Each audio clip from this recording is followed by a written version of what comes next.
Okay. I better. Oh, I just got close enough here. All right. Have everybody take a seat. And the candidates come forward and sit at the table here. Can you hear this, Al?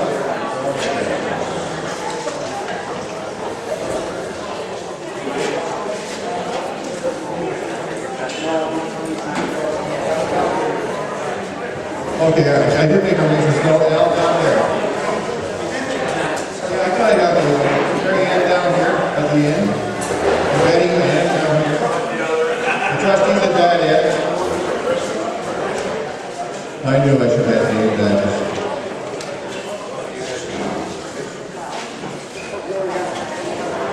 Yeah, so. And then, yeah, just you and Nick sit there. And Curtis, is you Dave? Curtis?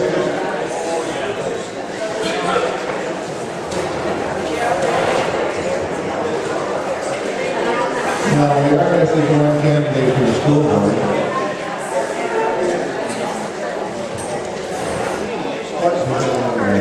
Very well. Thank you all for coming. Our fire chief, Aaron, right off, I'd like to say a few words before we get started.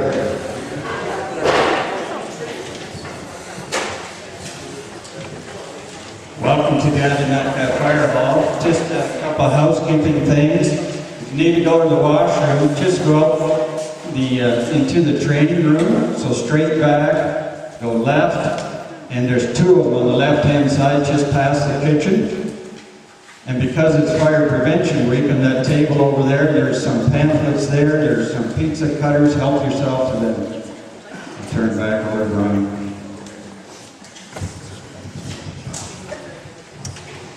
Thanks, I have some notes so that are following. And back in the corner back there, I'm not sure how many people are familiar with the new voting procedures that are going to be online and by telephone. Hopefully the ladies in the back of the room there will give you some ideas to how it's done. Maybe take some time after you're done this evening.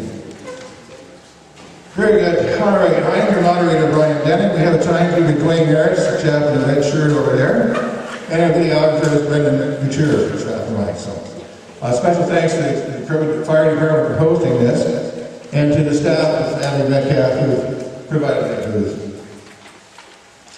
Okay, in mid-October, by the way, you should be receiving, if you're on the voters list, you should receive your voter information letter, and that contains your personal identification number or your PIN, and that's what you use for voting. It was supposed to come out about this week, and I got mine today, so if you haven't gotten yours, it probably should be along shortly. If you don't have it by the 16th of October, call the municipality, because the voting period is from the 10th to the 27th. So you've got a whole week there, but you know, you should, 20th? What is it, 10th? I was right by factor too. Okay.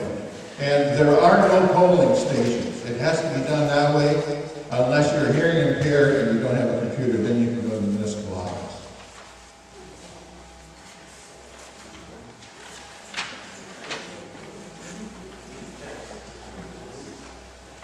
Okay, a few quick words on the format for the evening.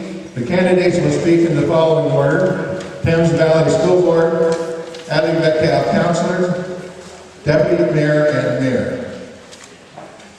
Each candidate has been allotted 3 minutes to introduce themselves and discuss any issues that deem most important to the future of our municipality. After each group of contestants has spoken, there will be a question and answer period. I'm getting a sound check here.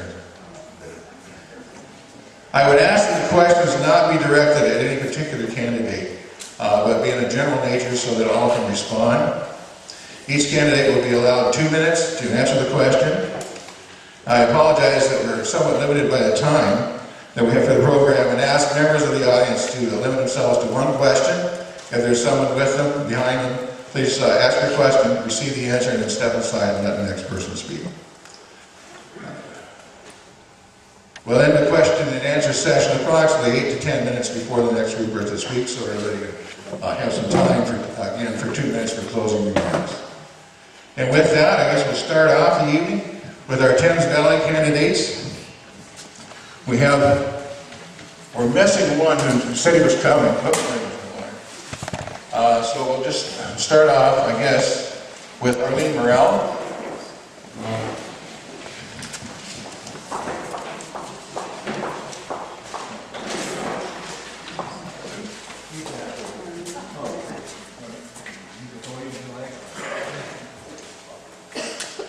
Good evening. That helps. Good evening. Thank you to the organizers for providing this forum, and thank you to each of you who are in attendance tonight. My name is Arlene Morell, and I'm seeking trustee for the Thames Valley District School Board. I'm actually pleased to seek this role.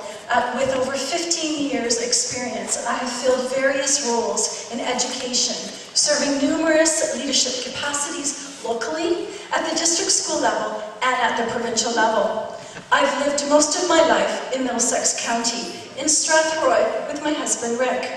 Our son Trevor resides in Park Hill with his wife Kimberly, a graduate of Adelaide Metcalfe Public School.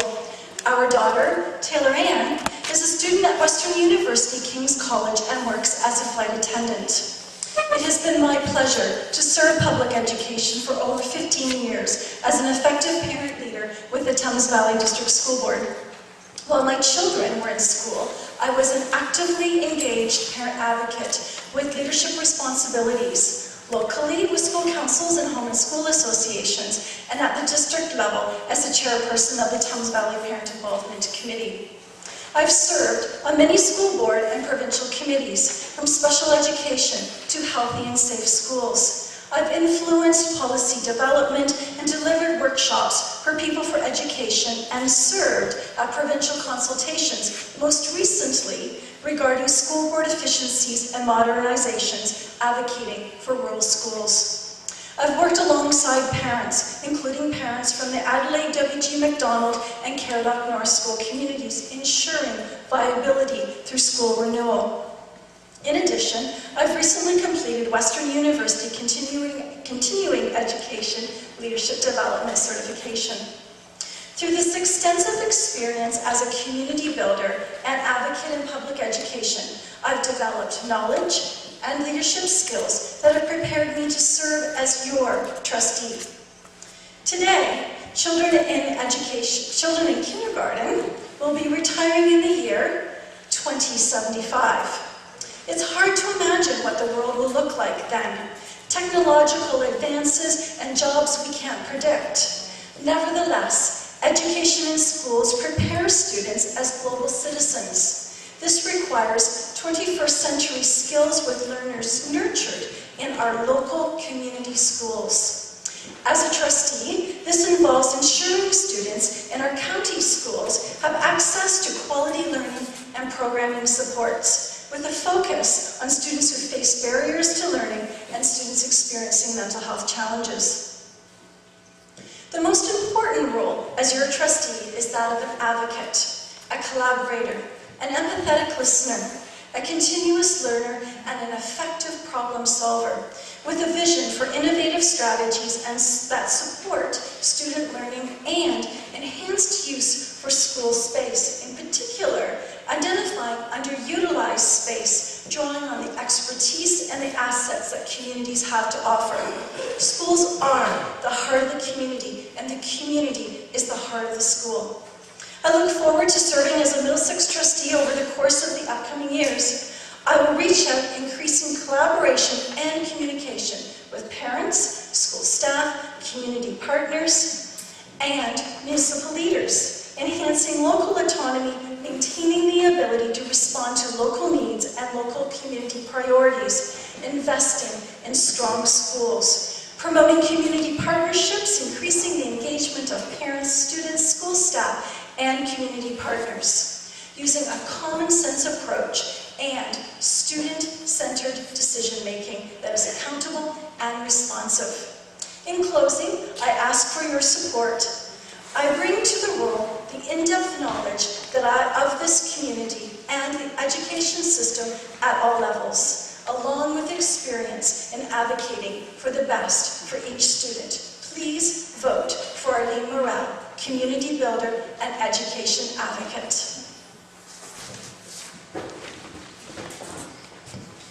Thank you. Next speaker, Al Veltman.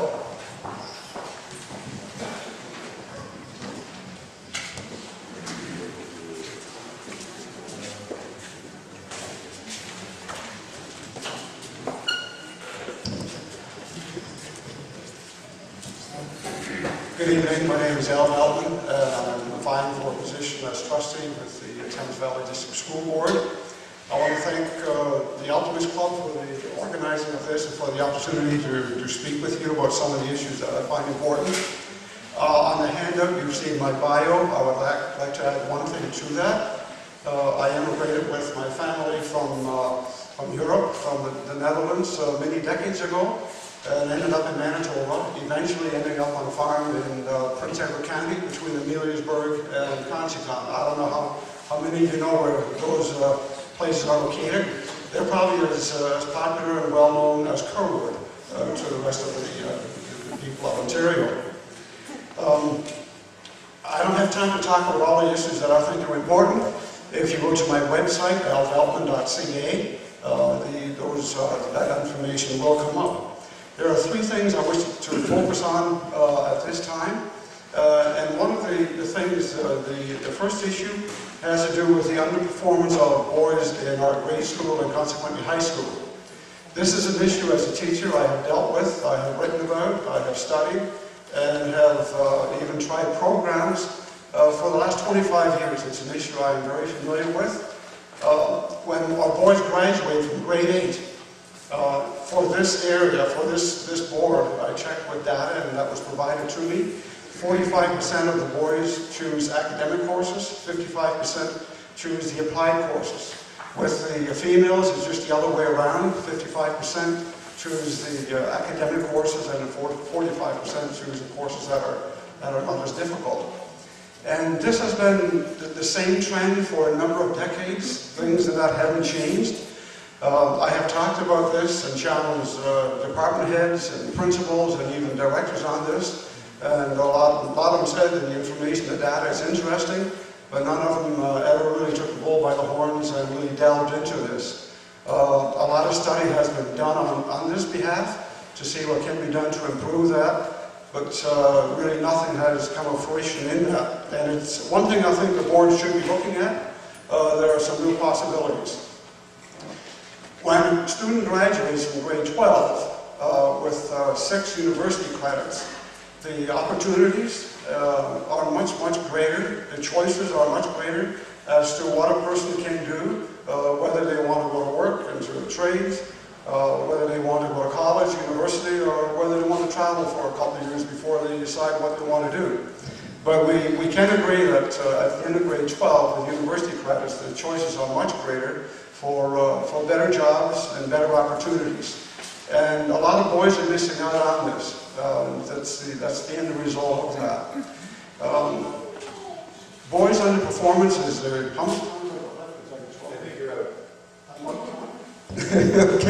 okay, boys, yeah, okay. It's a very complex issue, but we need to look at it. Two other issues really quick, and that has to do with intercollegiate athletic competition. Was terminated between the Catholic schools and the public schools 3 years ago. And it has not been restarted. The board has talked about this in camera. They did not share with us what the real issues were. I've talked to coaches from the Catholic system. They want this restarted, and nothing's happened to date. Again, this is for the interest of the students. I'm an old coach, and that's important. The other one is mental health. The board does deal with that, but I'd like to see a one-day mental health program for in grade 11, in which you bring in guest speakers, one keynote speaker with workshops, etc. Just this last week, in the Toronto Star, 23 first responders have committed suicide since April of this year. Mental health is a real problem and needs to be addressed, and anything to get resources out to students as to how they can deal with that, rather than hiding and doing it and turning anger on themselves and committing suicide and hurting themselves.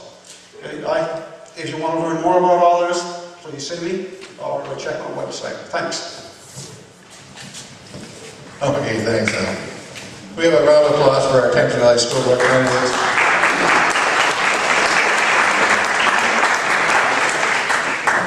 Now, does anyone have any questions for these two candidates? So speed up the program if nobody asks anything. Oh, well.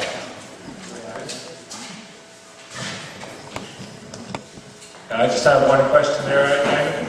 I know that nowadays the kids going to kindergarten seem to be way more advanced than they used to be, like they're reading at grade 2 levels and things like that. Are they losing that somewhere along the line, or is that just something new, or that should take them somewhere, shouldn't it?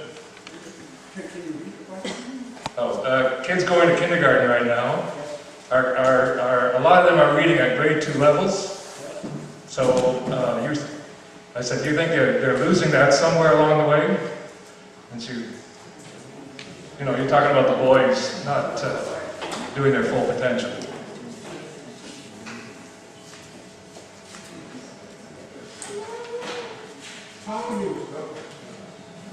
Talking in generalities, we know that boys and girls are different.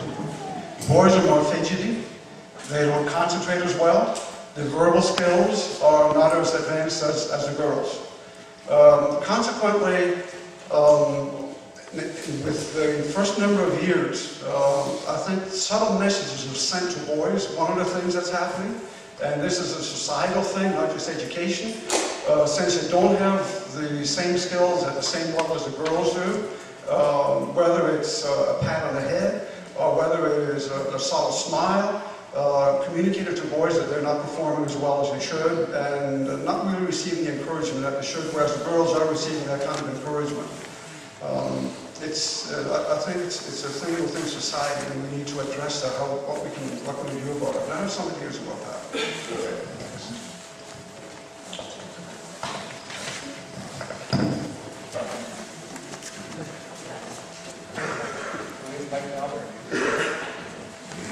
I'm just wondering if any situation has been considered with the board of realigning boundaries to stop overpopulating the schools in town and making sure that our community school is not closed down. We've already lost one community school in the township, and to lose another one, that means we have no township schools at all. And so where do our tax dollars go? So I'm not sending mine to an overpopulated school in Strathroy, or one that was built. You need 6 acres to raise 1 cow, and they built a new school in town to house 600 kids on less than the appropriate amount of space. I'm just wondering if realigning boundaries might be an issue that's coming up, or just taking a look at it to make sure our school is secure in the future.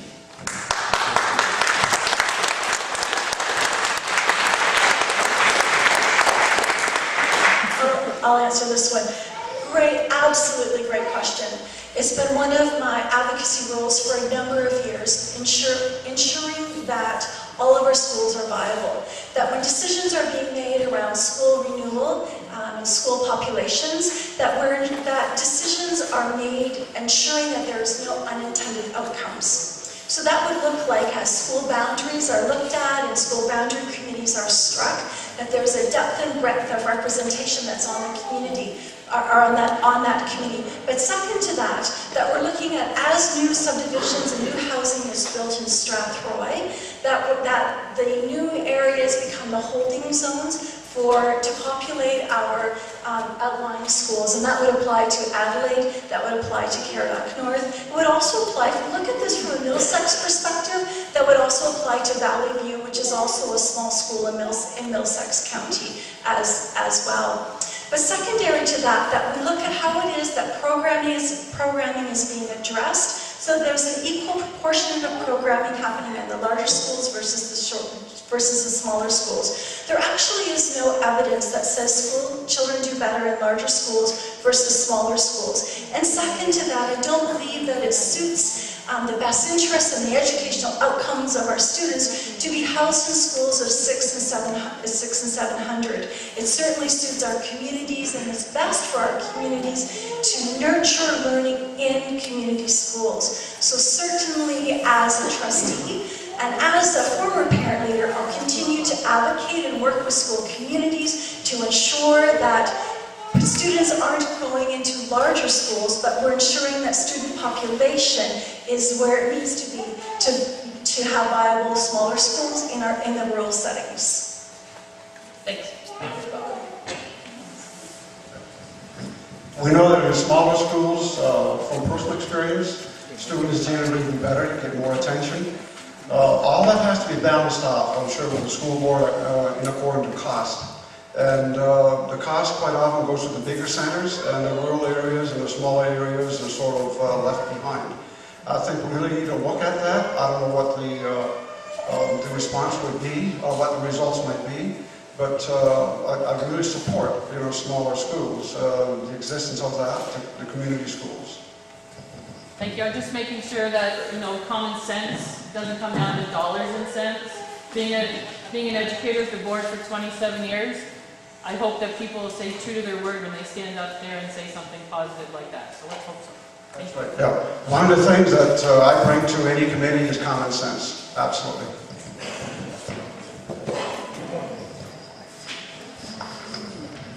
Thank you. Any more questions? Very good. We'll move on to our next session.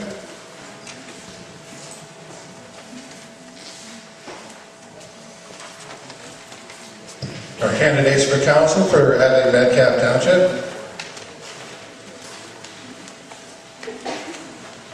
And alphabetically, we'll start with Eric Dennison.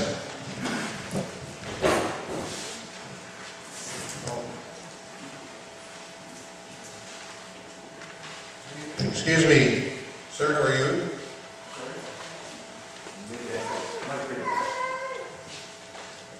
Okay, yeah. Our last candidate for Thames Valley School, we do have some time.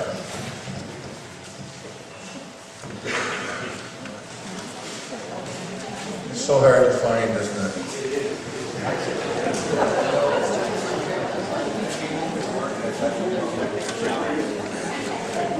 I wish half the candidates had taken a shower.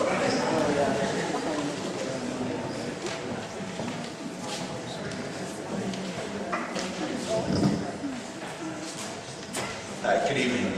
Sorry about being a little tardy here. It was like I said, I came home from work and I think you wanted me to change and have a shower. My name is Mike Regan and I'm running for the position of Public School Board Trustee.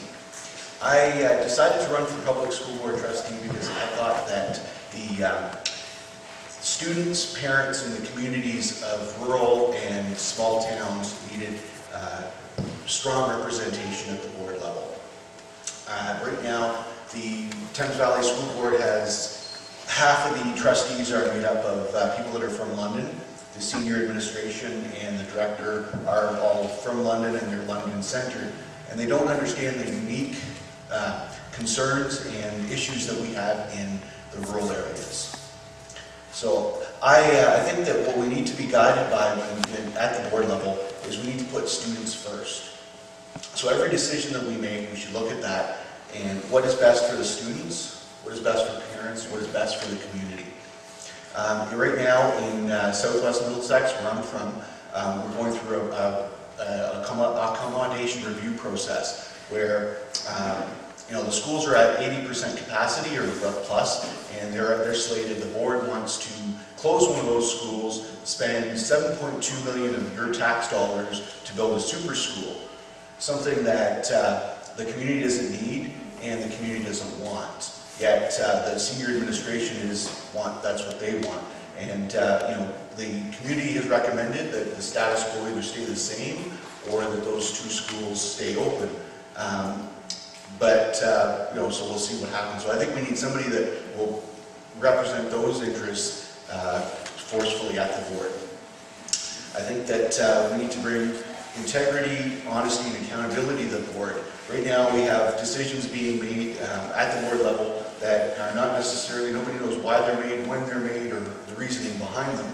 So I would want to see a position created of an ombudsman where that would have investigative powers to find out why these decisions are being made. They'd be transparent. Parents can find out what's happening and why it's happening.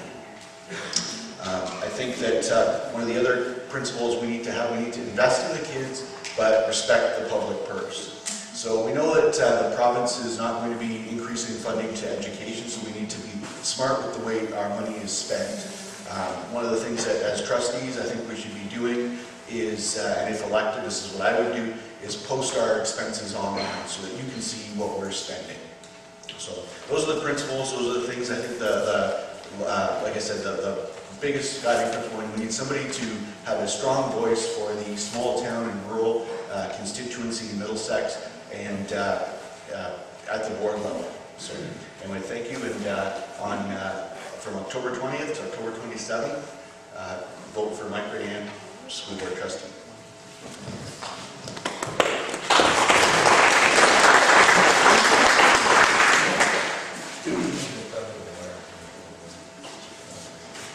I'm sure if anybody has any questions, we'll probably have a session after the intermission for anybody that hasn't had a chance to ask something up to this point. Okay, again, we're going to start with the Adelaide Metcalfe Council and Eric Dennison.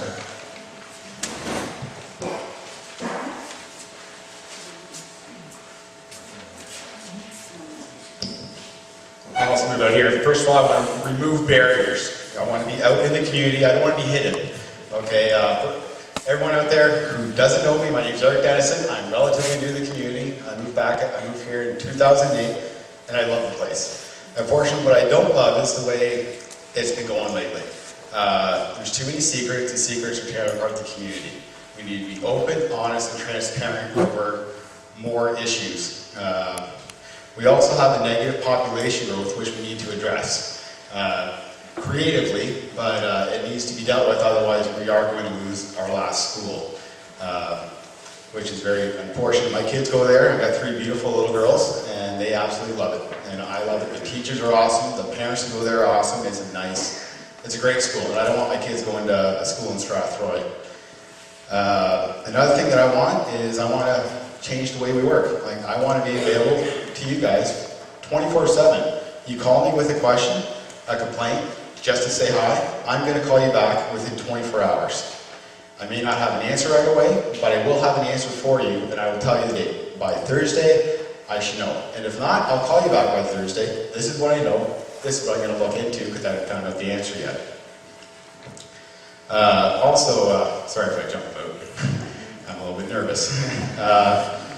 But anyways, a little bit about my past. I moved out here in 2008. I'm the past president of the Kerwood Adelaide Metcalfe Optimist group. I've also been a director for that group. Basically, I'm young. I understand that. I'm green.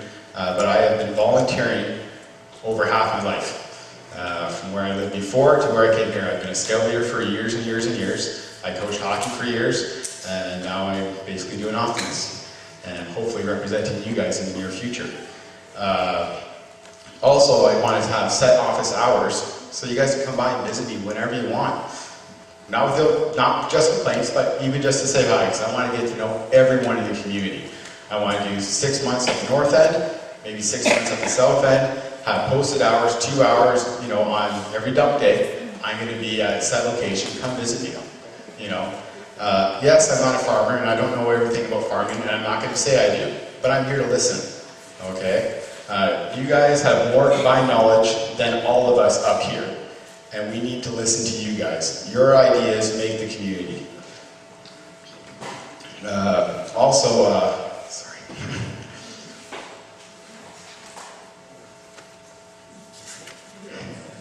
I'll get better at this. So yeah, no, I'm here to listen. The one thing I've been told time and time again, that no one knows me. That's right, I have 0 relatives, minus my family in the back, who came to support me. But I also have 0 preconceived notions. I don't have an agenda. The only agenda I have is to represent you guys. Your problems, your opinions matter to me. And they will be voiced. Whether or not other people agree with them or not, it's not the problem. Everyone's voice counts. Okay, and then to get back to the negative population growth, which we need to address, I am in favor of severanceing land. Not agricultural land, but the houses that, when you buy 100 acres, because everyone's going bigger, everyone's 1,000-acre farms now, those houses that are being rented out or left abandoned or demolished, the footprint of that land, I think we should sever. If the farmer chooses to, they should have that option. No more agricultural land can be severed with it. Whatever the footprint of the grass is, if the farmer chooses to sever it, I think we should look into letting that happen. Be it, the farmer will have to decide if that's in his best interest, because if livestock farms and everything else could be an issue. Okay? Okay. I didn't see that. Okay, any other questions? Ask me. Thanks, Eric. Okay, Mary Ann Hendricks.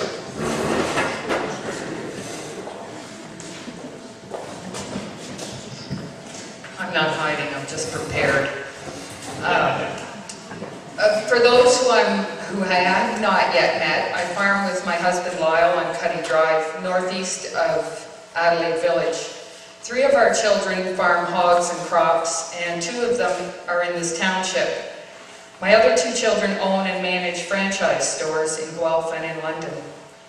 And as I've spoken to various people in the municipality, there are a few positive comments and lots of concerns. High taxes are a concern with some homeowners in the subdivisions, but there are a few ways to manage such a large area with the small population out in the more rural areas. Do we allow severances to try and boost the numbers of people living out in the farm areas? I'm not in favor of just chopping an acre or a half acre out of each 100 and leaving non-farming residents scattered here and there all over. They're a target for 9-to-5 thieves.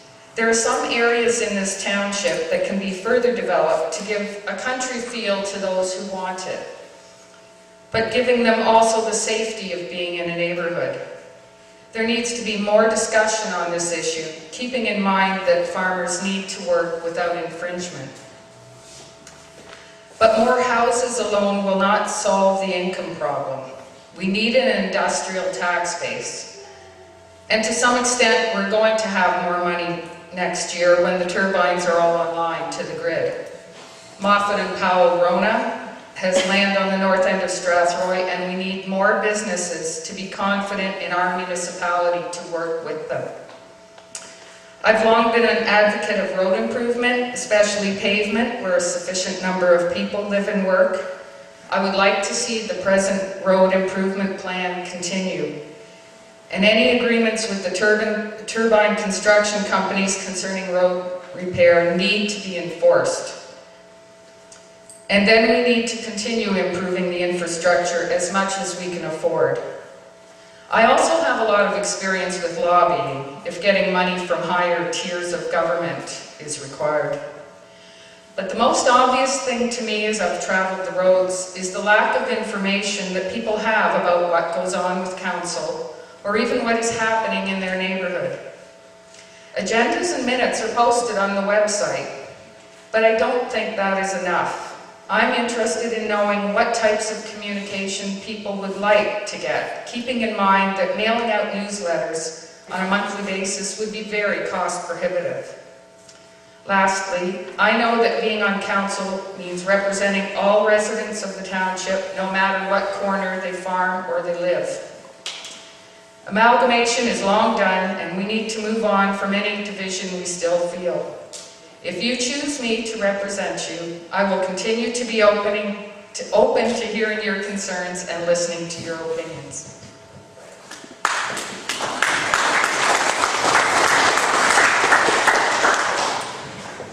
Thanks, Mary Ann. Okay, Betty Ann McKinnon.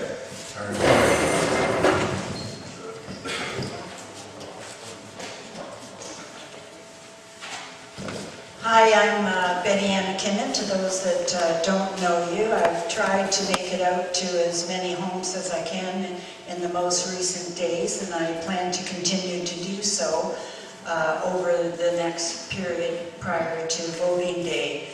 And I'm not up here to promise you anything other than the fact that if I'm elected, I will do my utmost to represent you within the provincial statutes that I can. If I receive a call, I will get back to you with an answer or with a solution, I hope. As far as severances, I think my position on that has been fairly clear. I was the clerk of Moser Township, and over that period of time, we had 31 severances. Of those 31 severances, there was never a complaint from this severed parcel against the farm owner. The farmer has the right to farm under the Farm Practices Act as long as he's doing normal practices, and they don't define normal practices. So I'm here to say that I am one voice on council, and if 3 decide that they vote one way, then that's council's decision. If you call me, I will get back to you, and I would appreciate your support on polling day. Thank you.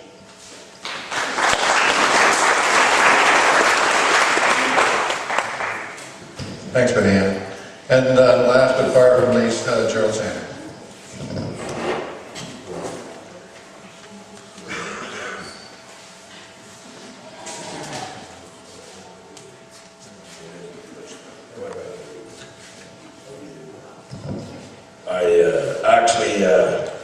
When I decided to run for council, I hired what do you call that,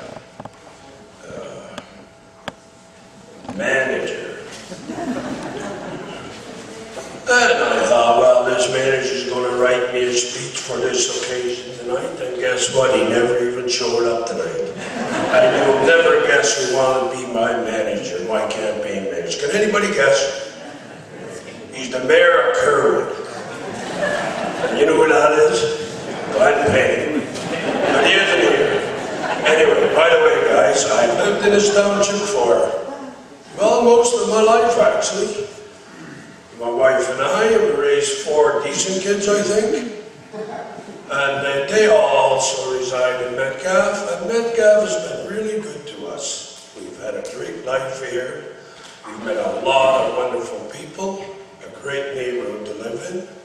Wouldn't live anywhere else. Been on council back in 1976 to 80, and things were a whole lot different than they are today. Kenny Lightfoot used to come to the meeting, and he had the agenda on the cigarette package. Players. And that was Jen Zeta for the night. We made all the decisions. Today, 75 or 75% of decisions are made either by the provincial or federal government, which the municipalities have to follow in order to get any funding, which I totally disagree with, and I don't think I'm going to change it, or any of us are going to change it all, but there's no common sense left in the whole system. We, as a township here, should make our decisions. We talk about severances. I was involved that years ago. No. I think it should come back. I'm glad to hear that 2 or 3 of the councils sitting with me here today sort of agree on that. I think it should be looked into. We lost one school, we'll lose another one. We need people in this community. The way it's going, there'll be a handful of farmers left in this township. Who's going to look after the roads? Who's going to pay the taxes? I don't have all the answers. I've had a little experience in council over the years. And there was a few people that said to me, Gerald, maybe you should come back. Some people farm till they die. Some people quit farming when they're 65 and think of something else to do. And I kind of enjoy being involved in politics, so I threw my hat in the ring one more time. And I've got to do it now, because if I wait one turn, I might be in Brookside, and I know what I want to do before I get to Brookside. By that time, my mind might be sort of gone. Its sword's still working right now. So, if you guys think I'm good enough, I hope you give me that thumbs up here on October the 27th, and we'll do anything we possibly can to please and work with the people of the township. And I like to use the term, let's use some common sense. Thank you.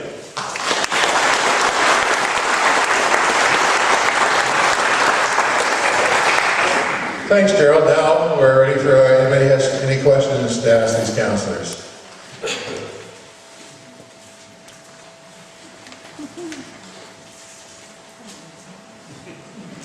I did receive one question through the email that I suggested on the my FM website, and essentially it was about severances, and I think you've all spoken to that issue. I think it's, so I think that question's been answered. So anything else?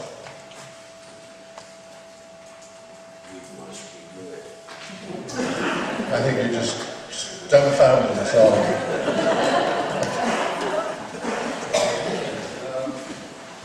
Well, we can hurry this program up then. We'll ask the deputy mayor candidates to speak, and that starts out with, what was it, who's first, Drywash or Stockman? I can't remember. Nick Stockman.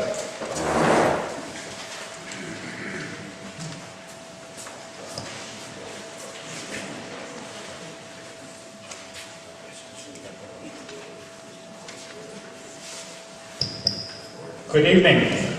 Thank you, Brian, and the Optimist for organizing and hosting the all candidates meeting this evening.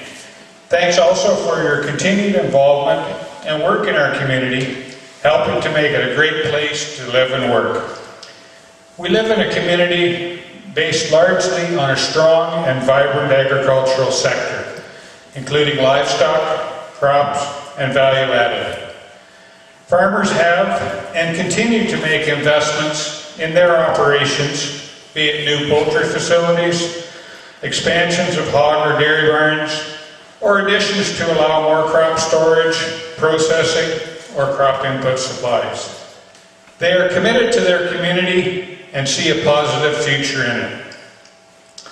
An important part of the success of these operations is in the ability to work together, be it immediate or extended family, neighbors, employees, or a combination thereof. When everyone has a common goal or objective and works together to achieve that, the chances of success are significantly increased. The same is true for our community. If residents, elected, and staff have a goal to make this a great community to live and work in, and work cooperatively, then it will happen. Yes, we can and will have healthy discussions on various aspects. And we need to work within the applicable governing legislation. But at the end of the day, we need to be on the same page and move forward. Thank you.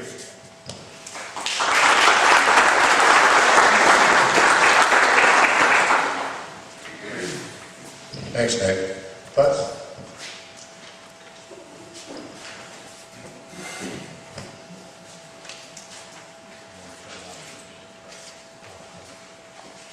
Thanks, Brian. Thanks everyone for coming out tonight, and all the candidates here tonight.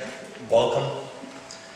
My name is Putz Drywash. I'm a lifelong resident of Adelaide Metcalfe, and the brochure says 58 years. That's misleading. I'm only 53.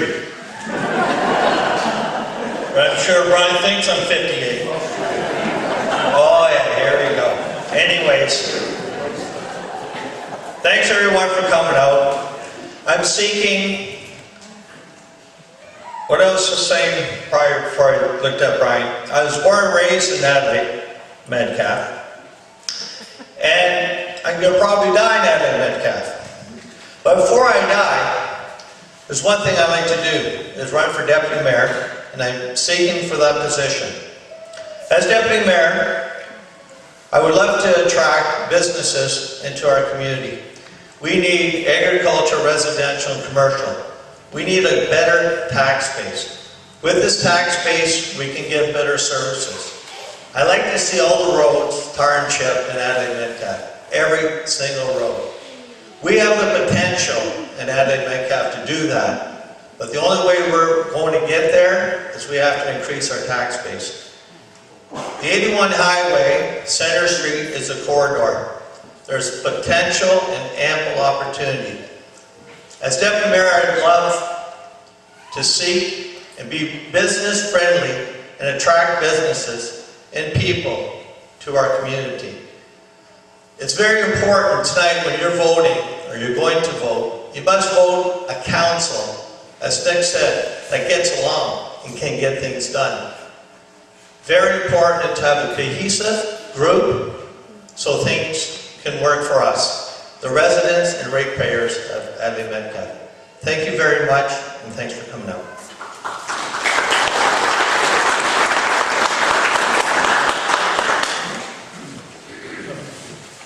Thanks, Buzz. Does anyone have questions for the deputy mayor candidates?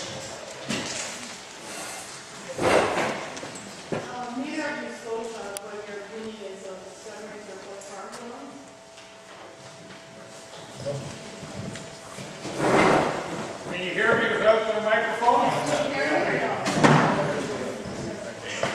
Okay. Do you want my short answer or long answer?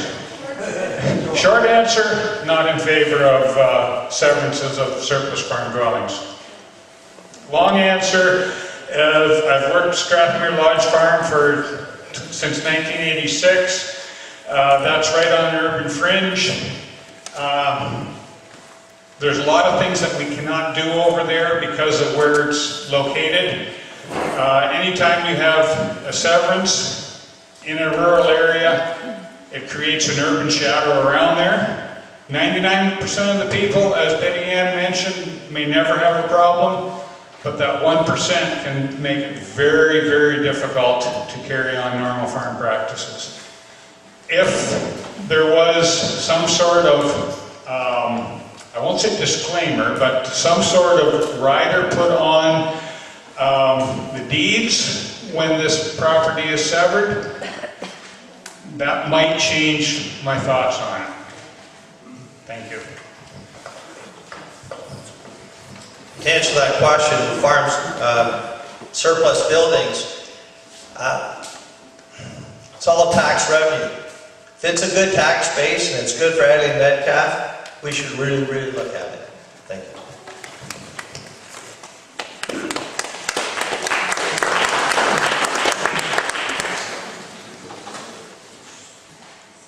Any more questions? All right. I guess it's time for the mayor candidates. And we'll start off with the incumbent, Dave Walton.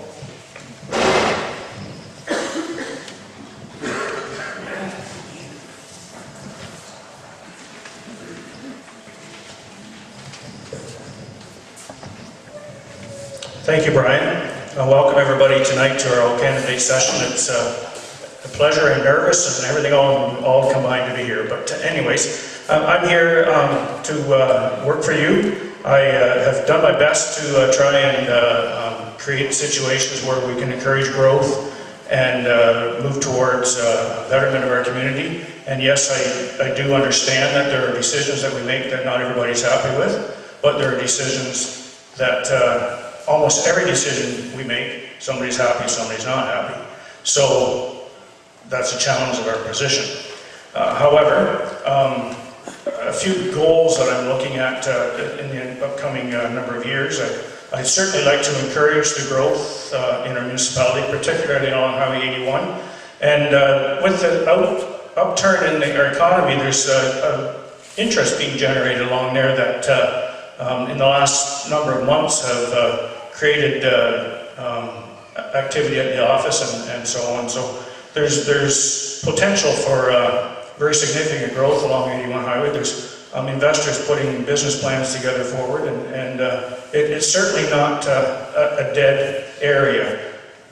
Another one of my goals would be to move towards a paperless agenda, and it doesn't sound like a lot, but the way things are now, all staff members have to spend time photocopying, distributing our packages, and it takes a lot of time and effort and cost. And I'd like to see us move to a paperless agenda. It's the popular thing to do. Having been on county council now for 4 years, all of our correspondence is through the computer and paperless, and it works well. Another goal I'm working on, or would like to work on, is I still think there's room in our budget to streamline, but it's challenging. As everybody knows, they want the road paved, they want more service. Costs keep going up. Just as an example, 7, 8 years ago when I was earlier on council, policing costs $200,000 a year. Now it's $300,000 a year. So those kind of costs escalate, and we're obligated to pay them, and it's a service that we have to provide. And the whole system works like it gradually gets more expensive. And so I'm not really a good speech maker, of course, but I would like to hear people's comments, and I'm confident in answering questions and defending and moving forward with some of the decisions that we've made. And just on a closing note, I've been a lifelong resident of Adelaide Metcalfe, and I operate my business here, pay taxes here just like everybody else. And it's in yours and my best interest to make this job and make sure it gets done right. Thank you very much.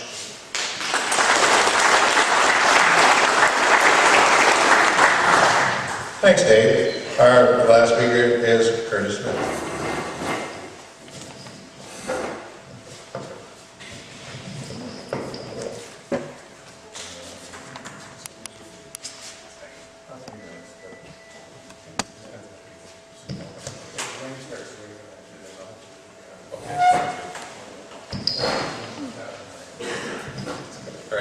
Thank you, Brian Denning, for moderating this meeting, as well to the Pro Adelaide Metcalfe Optimist Club for hosting this event.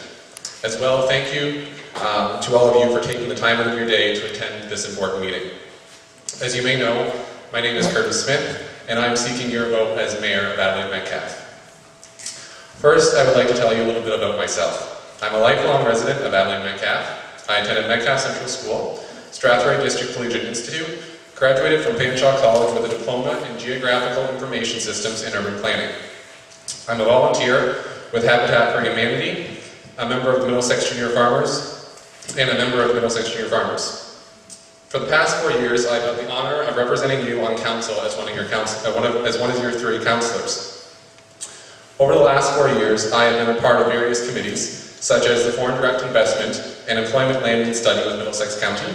Currently, I'm the municipal representative on the community liaison committees for the 3 wind turbine projects. I brought accountability and transparency to council during this past term. This was achieved in part by initiating council member email addresses and full agendas on the township website.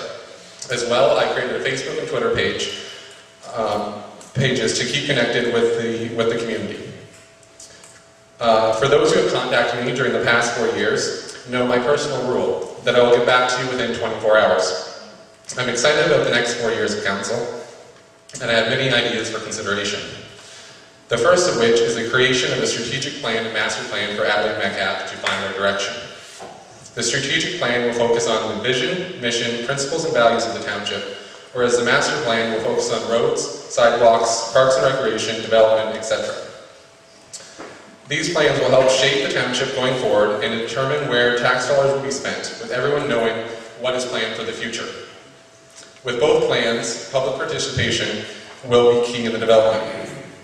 Going forward, tendering of all services needs to be done on an annual or biannual basis. This will allow every individual or business to have the opportunity to submit a tender and ensure that council is selecting the best business or individual for the service needed. As well, council needs to seriously look into having road construction tendered out to a company to guarantee that it will come in on budget and on time. Public feedback is important in all businesses, including municipalities. With this being said, I would like to implement yearly surveys.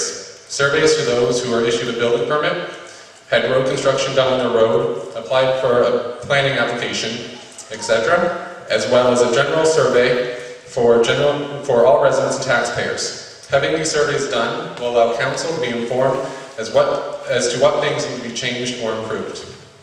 Because time's cutting short, I will not touch on property taxes, but I'm sure someone will ask a question about that. As well, as I said, I'm very excited about Adelaide Metcalfe and ask that between October 20th and the 27th that you go online or pick up the phone and vote Curtis Smith for mayor. I look forward to your questions. Thanks.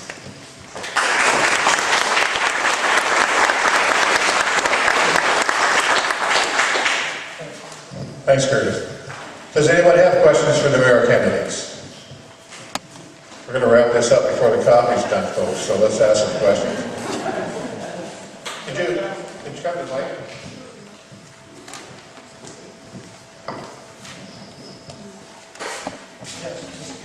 just that question you were saying about property taxes.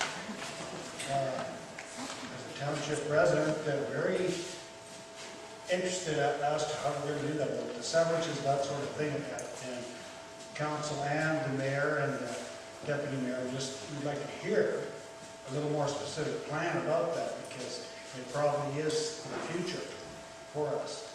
And some of the accountability that we don't think has been there, we'd like to also just hear what you're going to do to make sure that everything is in the wide open. Thank you. Brian handed me the mic first, so I guess I'm first up to comment on that. Property taxes, yes, it is an issue. There is currently, and the municipality has been for a number of years, longer than I've been involved, there is a 5-year plan to do with road construction, to do with equipment replacement, and that plan gets reviewed every year at budget time. And additions and deletions are made to that list. But it has been a comprehensive plan that's been in place for, like I say, a number of years. And this year, sorry to say, Betty Ann's disappointed we had to scratch some work off of Scottsmere Drive to make our budget work. But that's something that we have to do, and that's part of the evolving process for particularly capital items. Severances, I've always been a believer that we should concentrate our urban growth in urban areas, and urban areas include Napier, Dodge Drive, Cairngorm, Curwood, Adelaide, Buttery Creek, those areas. But I also believe that there's circumstances where it makes sense to sever a lot off and keep the house separate from the farm. And at this point, we can't do that. And I'm not saying that we should call it surplus dwellings, because I don't think that's the right terminology. But there's the odd place where it makes sense to sever a house off. But honestly, to me, the value of a house, whether it's owned or rented, isn't significantly different. If it's good enough to sever off and sell, it's good enough to maintain and keep people living in it too.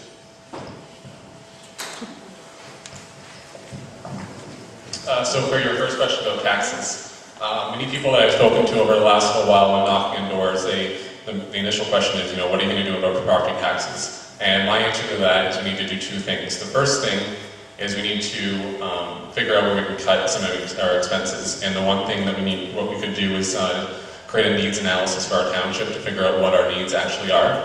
The second is to create a larger tax base, as Pastor Bosch was hinting at, along Highway 81.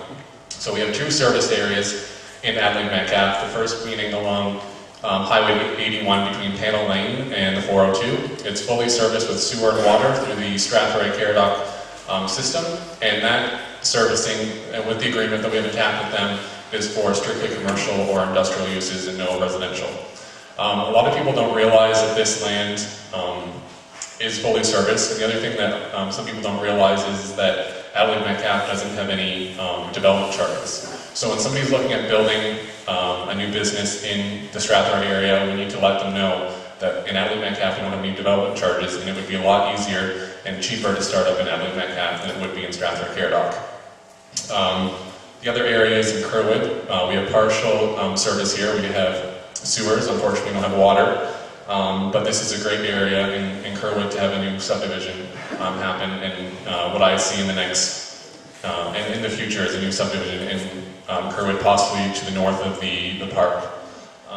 And for your second question about the surplus farm building severances, so in this upcoming term of council, we'll be looking at the official plan review, which happens every 5 years, so that will be coming up this year.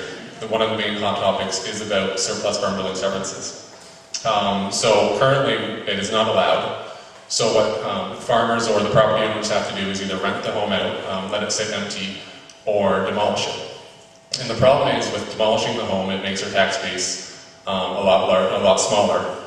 So the farmer himself or herself has a cut in their taxes because they don't have that building on there, but it means that everybody else's taxes are going up to cover the decrease in the tax base. So with that as well, if we do allow the severances of houses, it gets reassessed. So it's currently assessed as a farm with residence, And if it is severed off, it'll be assessed at residential, which means that the assessment will be a lot higher, which means that our tax base will be a lot higher as well.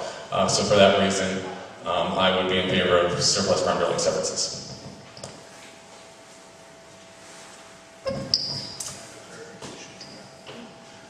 A clarification for that, a residence, whether it's severed off or not, is assessed at the same value. Is there an acre with a residence that is assessed, and just because it's severed off doesn't necessarily change the assessment.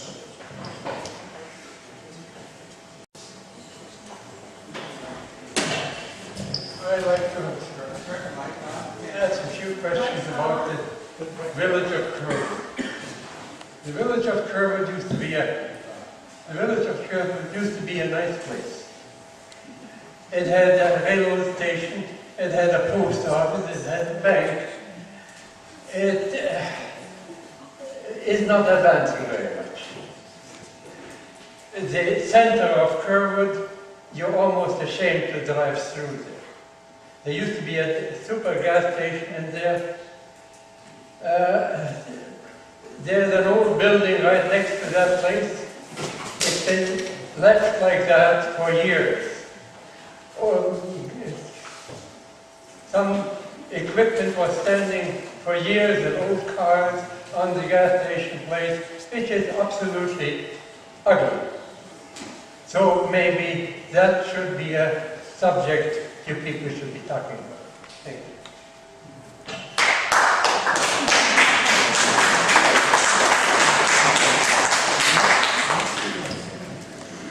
So I believe we're talking about property standards here in the village of Kerwood or throughout the township, correct? Property standards.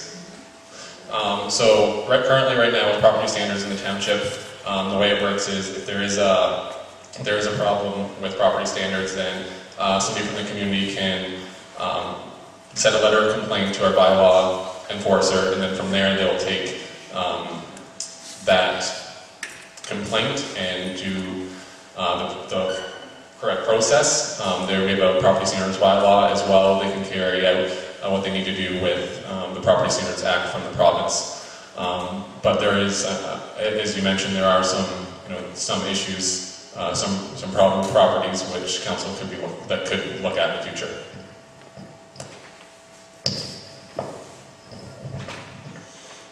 Yeah, Curtis pretty well hit that nail on the head. There's a process there, and it's a challenging process.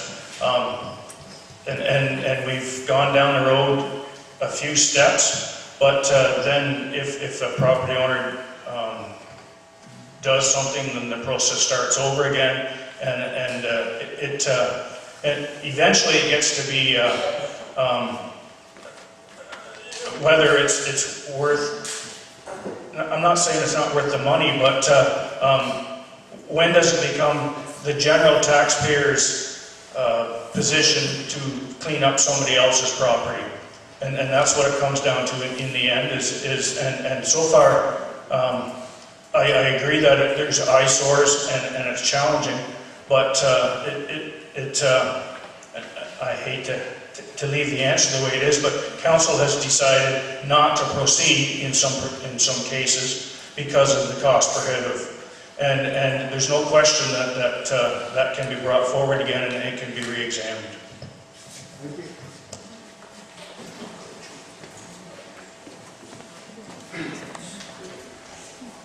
Yes, I'm John DeGroot. Anyway, when are we ever going to get water into Metcalfe? Pipe water, like Karen Gorham needs water pretty bad, and I've spent over 40,000 on drilling holes on my farm and still have no water. It isn't all that far away from Strathroy there, you know, there's a hookup ready for you. We looked at water very serious, and it's actually just when I was coming on council 10 years ago when we were looking at the sewer system for Kerwood, but there was some investigation, and at that time, just to bring water to Kerwood, and that included people hooking up. I don't know if anybody knows, but there's a stub on the pipeline that comes into Strathroy along 22 Highway that is open for Adelaide Metcalfe residents to use. But it was a $5 million project to bring water to Kerwood. and it was cost prohibitive. And at this point, it still is cost prohibitive. And I do agree that there are people that have trouble finding water. But at this point, it's like I say, cost prohibitive to bring water to Kerwood. Now, there was talk at one time of connecting the Lake Huron and the Lake Erie water system and running a line through Kerwood, or in the area anyways. And if something like that was to happen, then we can economically have Kerwood water brought to the municipality. But at this point, the case is it's cost prohibitive. I think, Dave said it quite well. It's all about the dollars and cents. If in the future we can afford to bring water into the township, then I would be for it. But again, it comes down to the dollars and cents of whether or not we can do it or not. If you bring water into Kerwood, at least you're going to get some houses here if you want to get taxes. You got to look in the future. Got no money, John. Whoa, whoa, whoa.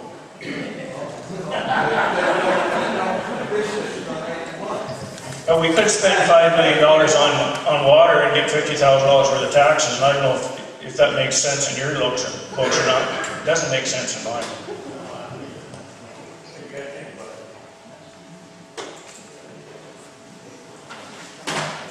And that's been quite interesting. Does anyone else have any questions?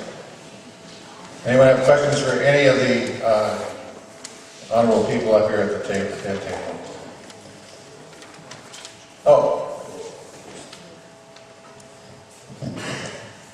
What's the longevity of the new paved roads that we're putting down? Does anybody really know what time frame wise? Because we have a road down by our place, Wood Road, before the Summers fiasco. It wasn't very good shape at all. I don't know how long it's been down, but it needs to be really rehabilitated as far as I'm concerned. And that's why I'm wondering how long these new ones are being put down that they'll be good for. Because we're talking about paving more roads. At least gravel, you can grade them up. That's correct. The road building procedure has changed considerably in the last 5 years or 8 years till now. And the earlier roads and Mullifrey Drive is an example. The first time it was started and chipped, it was a disaster. And that was before I think any of us were very involved. But the current standards for building a road, the longevity of the roads is in the 20-year range before they have to be resurfaced and go from there. So as far as your road, I haven't got the agenda or the forecast in front of me right now, but and I don't even know if it's on the 5-year forecast, but it certainly can be looked at. But if you consider all the times the Sanders got to go down there during the winter time to do maintenance, we don't see the snow plow on our road usually. Well, when it snows it does, but a lot of times they're there sanding that road to make it safe to drive on because it's slippery. Well, how does that figure into the costing when you're figuring out what's more cost effective in the long range, the 20-year forecast? There's no question that we spend more in sand on paved roads, but it's also easier to scrape them off when they plow them and don't lose the gravel. Our gravel bill is atrocious on all the roads that we put gravel on every spring. And so in the long run, it does pay to tar and chip or paved roads. And we're just, the municipality as a whole is just at the crest of downhill on Easy Street, I guess you could say, with having the number of roads that are up to a standard that we don't have to spend so much on them. And it's going to create more opportunity to snowball and build more roads and clean up more roads. And we're just on that crest of between saving money on maintenance and spending money on road rebuilds.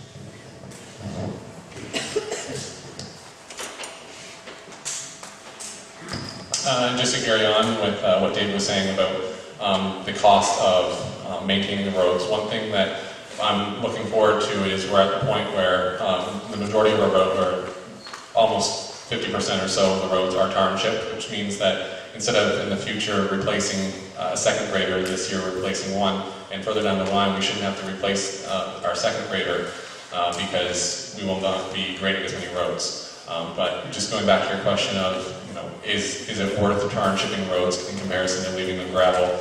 I don't have the answer for you, but that's something that we need to be looking at just to make sure that we are not wasting taxpayer dollars going into tarnshipping a road if it's costs a lot more if it's not worth having tarnshipped.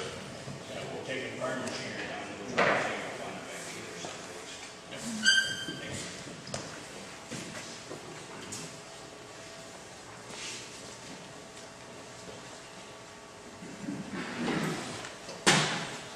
Okay, thank you all for your questions. I know there's part of the agenda here for closing remarks by anyone that wishes to make some. Anybody have something?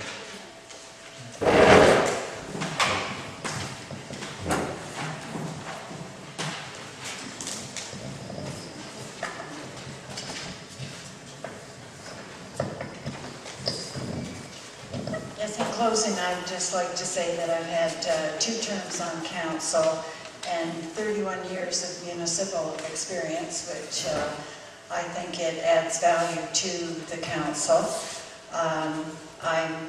I like the work. I'm involved in the community through Quad County Support Services. I've been a board of director there for 25 years.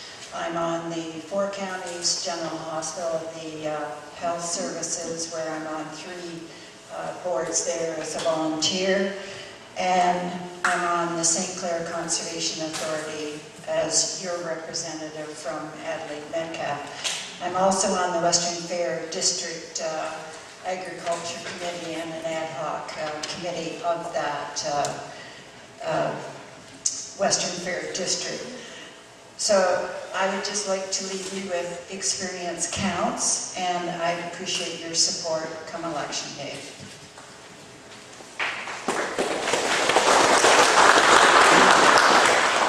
Thanks, Betty Ann. Sure.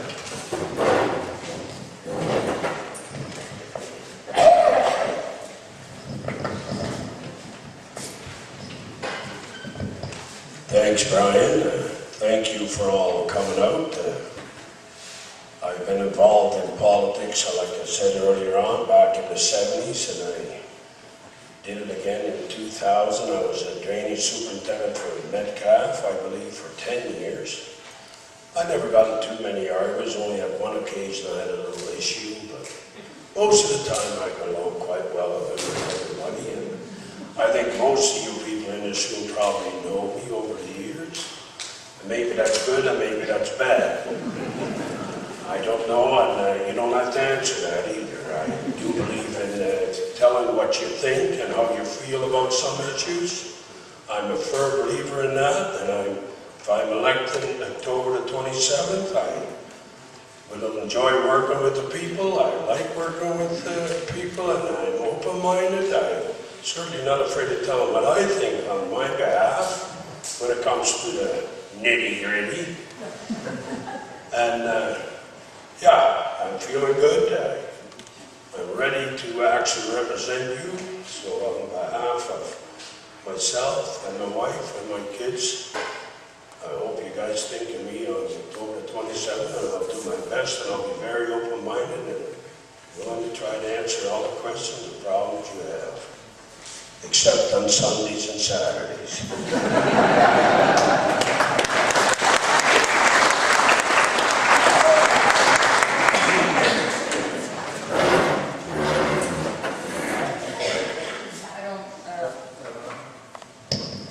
I don't have a whole lot to add to what I've already said. I've got a lot of years' experience working with all kinds of boards, all kinds of people. I can work with just about anybody.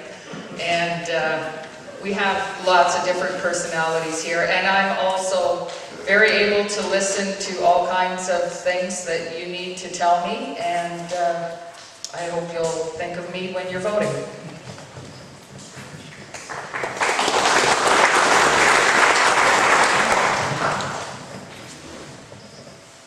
Okay, just a couple of things to add. When it comes to paving roads, the biggest thing we have to look at is the road base. Is it properly built? Because if not, an asphalted road over an existing road will not last. And then you have to look over, a 10 or 20 the lifespan if it's going to be cheaper. I'm for paid if it makes sense. As it comes to the water, $5 million to get water 10 years ago to Kerwood. I bet you today it's $10 million. 5 years from now it's going to be $20 million. To do it all at once is a lot of money, but if you step it and work your way towards Kerwood, in the long run, you're going to save money. And when it comes down to water, I know a lot about water, I work in the water industry. The ministry will come down. There's always talk about with the private wells, uncapped wells, and that's going to hit us on pocketbooks. If you have 2 old wells that have never been properly capped, the ministry's looking at that. And within, I bet you 10 years, they're going to start hammering the small individual landowner. They're already hammering the small communities that have a couple wells. You need to be fully licensed to actually operate those now. And that's about it. So vote for me on October 27th. I will be around to answer any questions. I got pamphlets, and I'm going to be open-minded and just ask away. Thank you very much.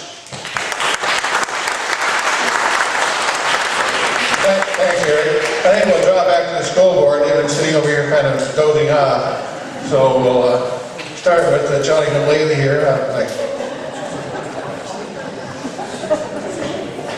Yeah, I did kind of doze off there. No, actually, it's actually very interesting listening to a lot of the unique issues that we all face. Anyway, I just wanted to reiterate again sort of what I said in my opening remarks. I think we need strong representation of the small town and rural schools, students, and teachers, parents, and community at the board level. We need somebody who lives in the rural area, that understands the rural area, that understands what it's like when your kids go to a small school, understands why we need to keep those schools open. We're probably, in the county, we're going to go through some reviews, and we need to, every student in the board, whether they live in London, whether they live in the rural community, deserves the same opportunities. And I think we need to impress upon the powers that be that, sometimes it may cost, the fact of life is a little bit more expensive to provide services in the rural areas, but our students deserve that.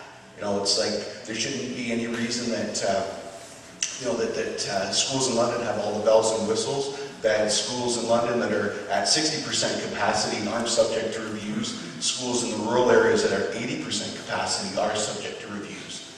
And so we need somebody at that board table to be a strong voice for the rural and small town schools. Thank you.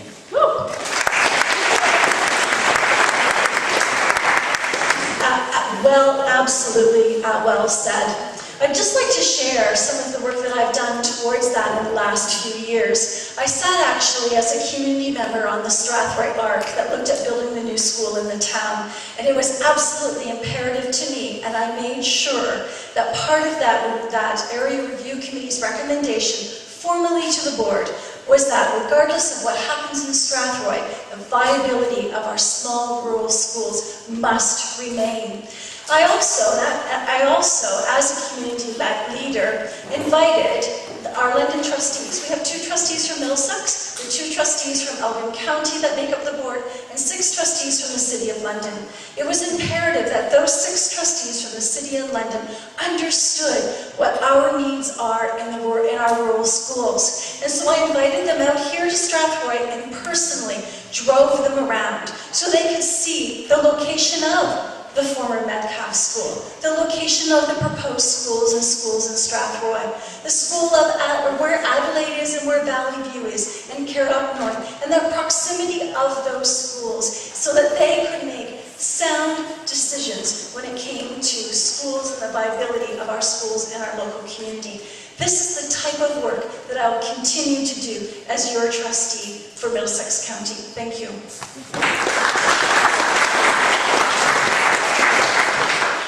I concur with that and won't repeat that. I have other issues I want to talk about, but will not. Let me just finish by saying that when it's all said and done, and students have graduated from elementary school and high school, and staying with their diploma in their hand, looking into the horizon of their future, it would give me the greatest thrill to know that students are happy, they're fulfilled, and that they will become productive and engaging members of this great country.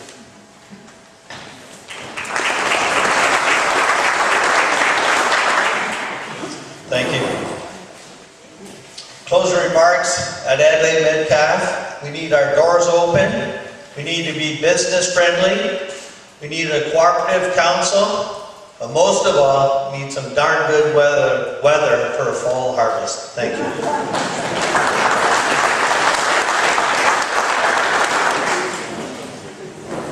Thanks, Putz. Have you got a direct line upstairs? I know you're connected.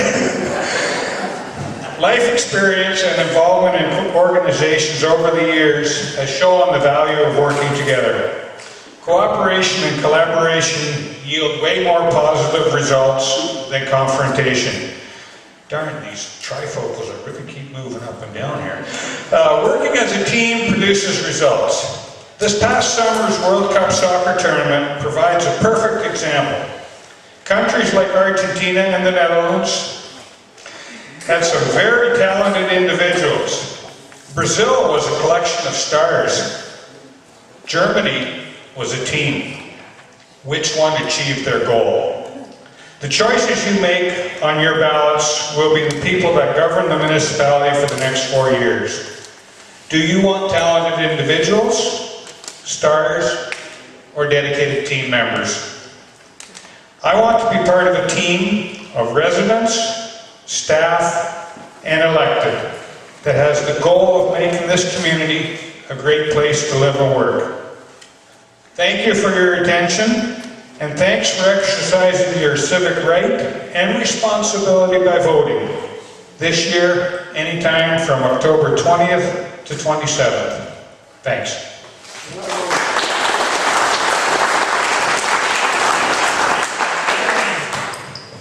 Again, I'd like to thank the Optimist Club and Brian Denning for moderating being the moderator, as well as for all of you for attending tonight. The decision that you make between October 20th and 27th is important and will decide the direction of the township in the future. I believe Adelaide Metcalfe needs a refreshed council and mayor that is open-minded, ambitious and active, creative and thoughtful, solution-oriented, smart and hardworking, accountable and transparent, seeks public opinion and involvement, sensitive to local concerns of residents and taxpayers, geared to making the best decision today and for the future. I ask that you pick up the phone or go online between October 20th and the 27th and vote Curtis Smith, Mayor of Adelaide Metcalfe. Thank you.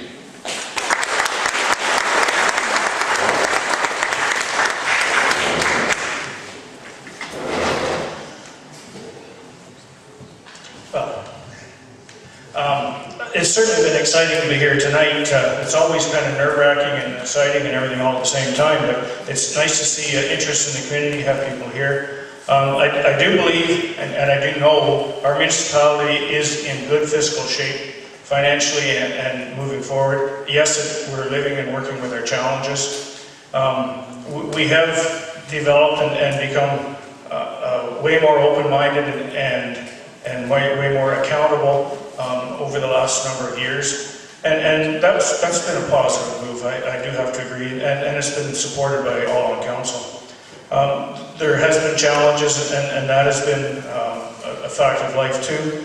And I like to see us, as been said a number of times tonight, the team. And there's times and there's been decisions made that I haven't supported either, but once the decision is made by the majority, the team needs to get together and support the decision and run with it.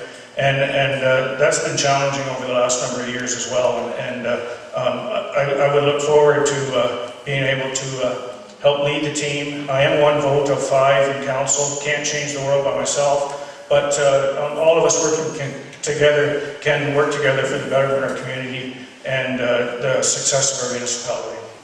Thank you.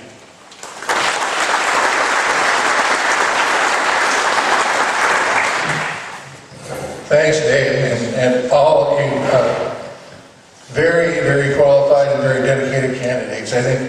I don't think this has really helped us decide one way or the other about how to vote, because you've all done such an excellent job of presenting yourselves tonight. I'd like to thank all the candidates for their participation. I'd also like to thank each one of the audience for participating. The most important thing now is to vote. If you don't vote, you have no right to criticize the kind of government you get. Yeah, but we still will anyway, it doesn't matter. The candidates, we've asked the candidates to remain for a little while to ask if you have any other questions you'd like to discuss with them. I should make one note on behalf of the Optimist Club that sponsored this. We are always looking for new members. We're having a membership drive at the end of November. I look around the audience here, and there's only about 2 or 3 of you that haven't been members already. But because we've been going for 30 years, and there's a lot of old guys sitting there looking kind of gray. Hey, John. So anyway, thanks again for coming out. There are some refreshments. I hope you enjoy it, and stick around and ask the candidates some other questions if you like. Thank you very much for coming.